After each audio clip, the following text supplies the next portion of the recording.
racism is the cause of the problems that we have in this country. It's the cause of the crime. It's, racism is, I feel like, the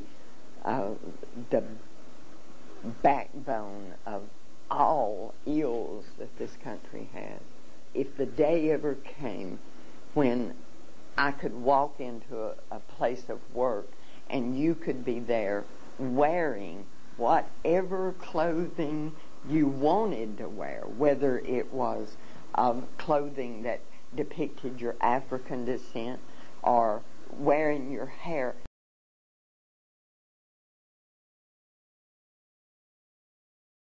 White people tend to say, well, that's another question, I guess. We would gain knowing you, see, because we don't know you.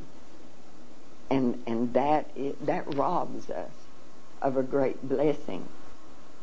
We think we are entire and complete and that we don't need to know you or anyone of color.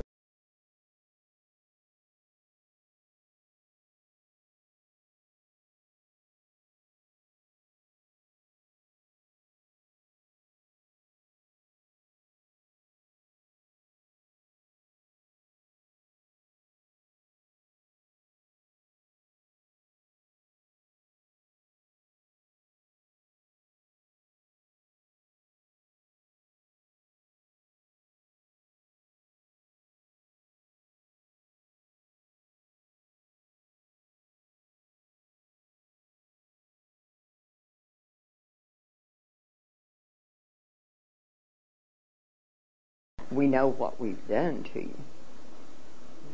And we know what over 500 years we've put in your heads. And we know how to utilize that. And we know how to take advantage of that. We know what we've done to you. And we know what over 500 years we've put in your heads. And we know how to utilize that. And we know how to take advantage of that. We know what we've done to you. And we know what over 500 years we've put in your heads. And we know how to utilize that. And we know how to take advantage of that. And we know how to take advantage of that. And we know how to take advantage of that. And we even know how to have a black friend.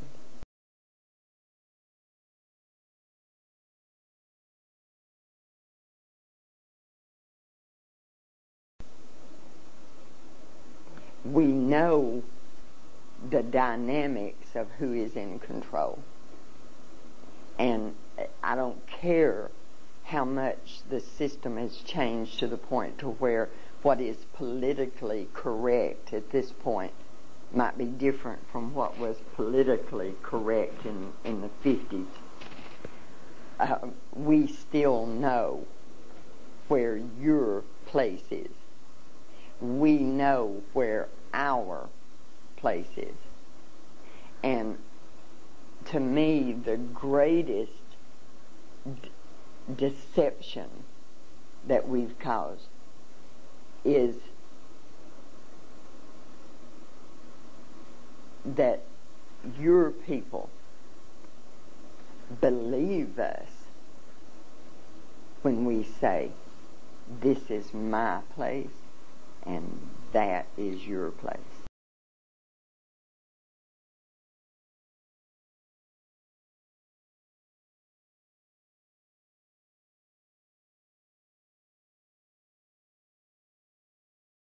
Because I see evidence, and especially in seminars like this, because I will hear non-whites speak, and I hear them speak when they don't even know that they're speaking from a position that I have told them is the only way they're going to be allowed to succeed to that degree that I'm going to let them come up that ladder.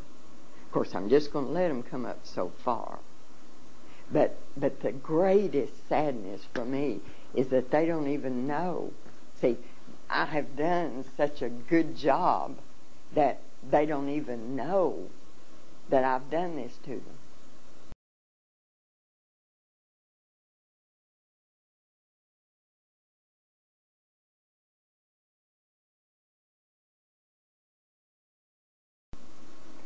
A strong black man one time said to me, one of the greatest things you can do for my people is to stop shedding any tears. And he said to me, you must stop the tears, because my people are so conditioned to putting their arms around you and comforting you when you weep, then they are no longer strong. Their strength that is coming from standing up and saying, no, you're not going to treat me like that. That strength is gone because they've got their arms around you, comforting you.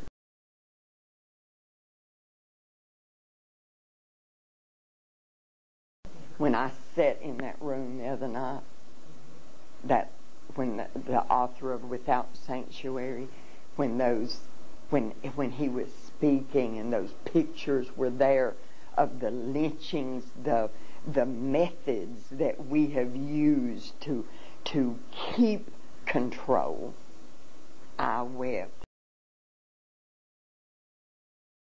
But when I wept, his words came back to me, because all around me, the non-white people would reach out and comfort me. My God, there in front of, I don't understand it.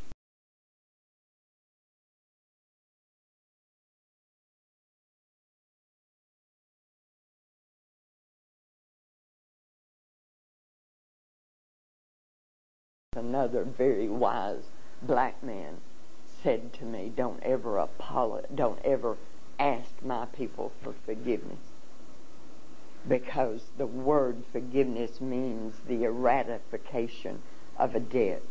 If someone owes you money and you forgive that debt, then they don't owe you anymore.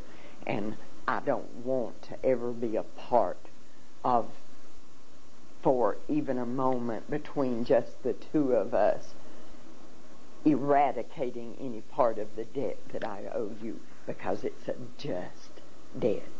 And it's a debt that needs to be repaid to the fullness.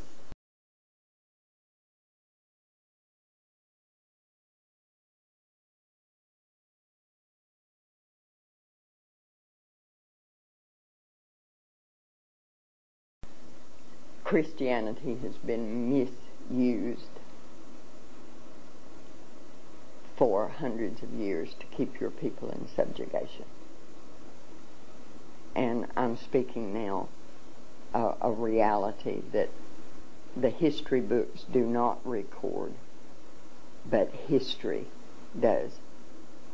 Christianity was used because if I said, okay, you don't believe the way I believe, and Christianity's the best way to believe, so I'm going to take you, and it's going to be for your own good, honey.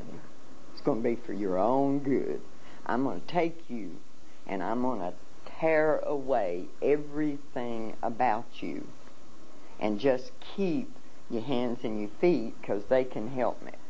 But I'm going to do this for your own good, because I'm going to give you a God.